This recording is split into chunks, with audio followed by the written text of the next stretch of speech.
Hi everyone, and welcome to my channel. And today I'll be reading a Neuvillette listener by me. So let's get into it. Neuvillette was a very honest lover and someone who was very careful with his feelings and what he said. But sometimes it meant that he could have no filter, especially during an argument. He usually avoided those, loving you far too much to get into them. But being a human and being someone with a fiery personality like your own, it meant that you were going to get into them, inevitably, no matter how much Neuvillette tried to avoid that.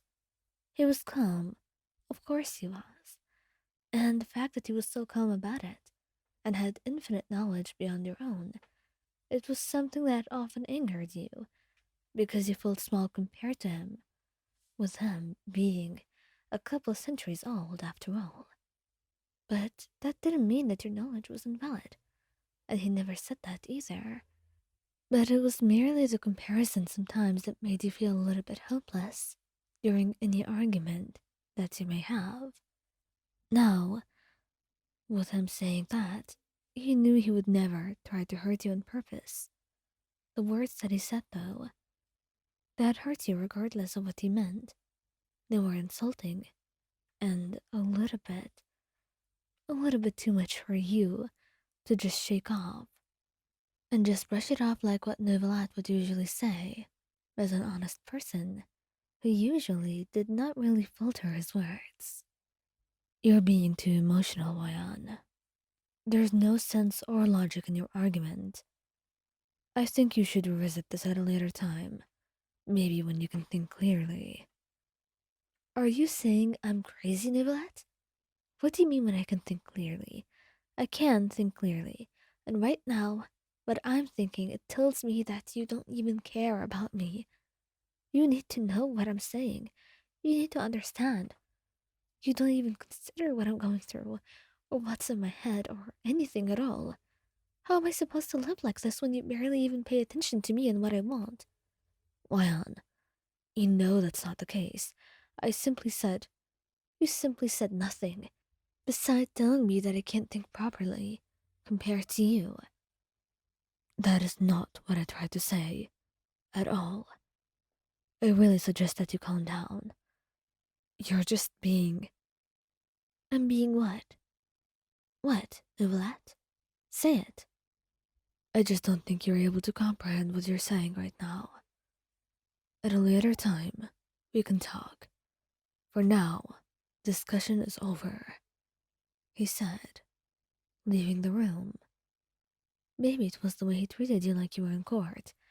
Maybe it was his attitude in general, or the way he dismissed your own emotions and your own beliefs, and your thoughts and your feelings.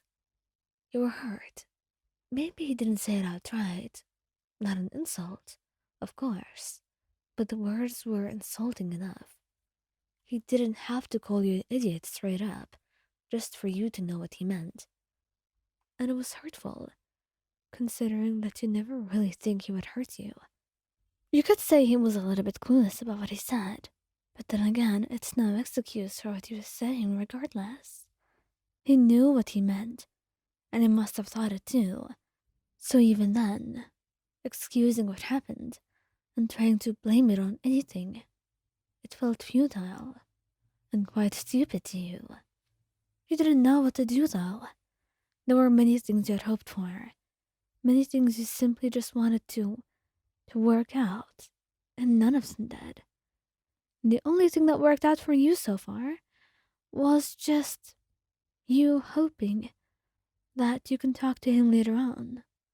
But it truly didn't mean this. You don't know if he will know his mistake by his own self and apologize. But you're not going to be the one to approach first. If he cared about you, then he will talk. If he does not, then at least you knew your answer. And so 2 days passed before Neuvillette had knocked on your own room, frowning. Wayan, please come out. We need to talk. Talk about what? There is nothing for us to talk about. Enough with the games, Neuvillette. If you just don't care about me, tell me. I wouldn't mind. It just hurts to see you pretend. That's not what I said. Ever. Please, can we talk right now? Can you come out of your room for just a moment? He says, and you just sigh, hoping that is actually being accountable for what he said. When you open the door, you're clearly upset and you can see that. And you're crossing your arms. He's fidgeting for a while, and you can truly see how nervous he is. I've been thinking of what I said, and how you received it, and I really am sorry, Ryan.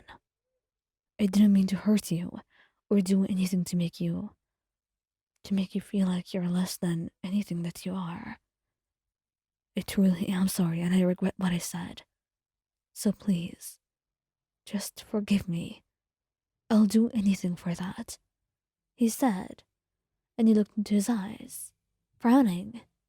And if I don't want to, then I suppose I'll still apologize and do my best to change.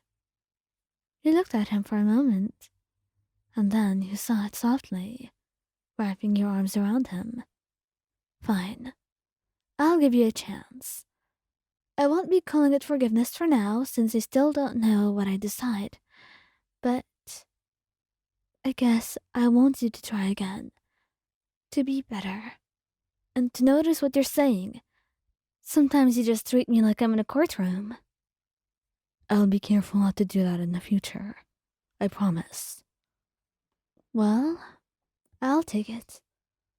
I'm just glad that you recognize what you did was wrong, and that you're apologizing for it. And I'm glad you're giving me a chance. I truly am. The two of you spent the rest of the day just cuddling with each other and doing what you needed to do most. Bonding and talking about things in a way that was not really stressful. And once you went back to the actual argument and talked about it calmly and resolved the issues that you've had, you knew your relationship was stronger than that. And no small argument was going to destroy it. Not right now and not ever. And as you sat with him, and everything was fine, you knew you were going to face a lot of problems in the future. But you also knew that Neuvillette was not really going to let them stand in front of you. He was going to do his best to learn, and to be better. And so were you. So nothing in the future could ever stop you from being together again.